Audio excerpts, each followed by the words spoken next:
যুক্তরাষ্ট্রের মধ্যস্থতায় যুদ্ধবিরতি বাস্তবায়নে সম্মত হয়েছে ইসরায়েল ও লেবানন। তবে এই সমঝোতা কার্যকর হবে তখনই যখন হিজবুল্লাহ সব ধরনের হামলা বন্ধ করবে। পরিস্থিতি শান্ত করতে আগামী 22 জুন আবার আলোচনায় বসবে দুই দেশ। তবে চুক্তিতে সমর্থন দেয়নি হিজবুল্লাহ। তারা একে কেবল বৈরুতের কিছু অংশ রক্ষার কৌশল মনে করছে। বিস্তারিত নীলাদ্রি ফারহানার রিপোর্টে।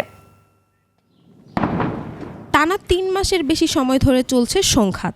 ইসরায়েল লেবানন সীমান্তে হামলা পাল্টা হামলায় প্রাণ হারিয়েছে হাজারো মানুষ, ঘরছাড়া লাখো বাসিন্দা।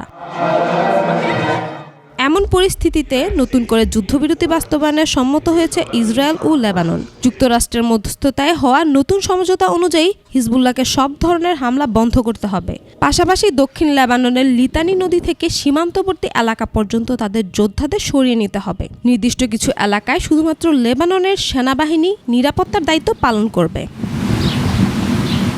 এর আগেও গত 16 এপ্রিল যুক্তরাষ্ট্রের মধ্যস্থতায় যুদ্ধবিরতি হয়েছিল। পরে মে মাসে সেটি আরও 45 দিনের জন্য বাড়ানো হয়। তবে চুক্তি কার্যকর থাকলেও হামলা বন্ধ হয়নি। লেবাননের নিরাপত্তা নিশ্চিত করতে হিজবুল্লাহর প্রভাবমুক্ত একটি পরিকল্পনা তৈরির আশা করছে ওয়াশিংটন। আগামী 22 জুন আবারও আলোচনায় বসবে ইসরায়েল লেবানন। তবে এই সমঝোতা নিয়ে ইতিবাচক নয় হিজবুল্লাহ। সংগঠনটির রাজনৈতিক পরিষদের সদস্য মাহমুদ কুমাতি বলেছেন, ওয়াশিংটনে হওয়া আলোচনার সিদ্ধান্ত তারা মানতে নারাজ। তাদের দাবি এটি কোনো যুদ্ধবিরতি চুক্তি নয়, বরং বৈরুতের একটি নির্দিষ্ট এলাকার রক্ষার ব্যবস্থা মাত্র। ফলে নতুন সমঝোতা বাস্তবে কতটা কার্যকর হবে তা নিয়ে এখনও রয়ে গেছে প্রশ্ন। Niladri Farhana, desk report, 21 television.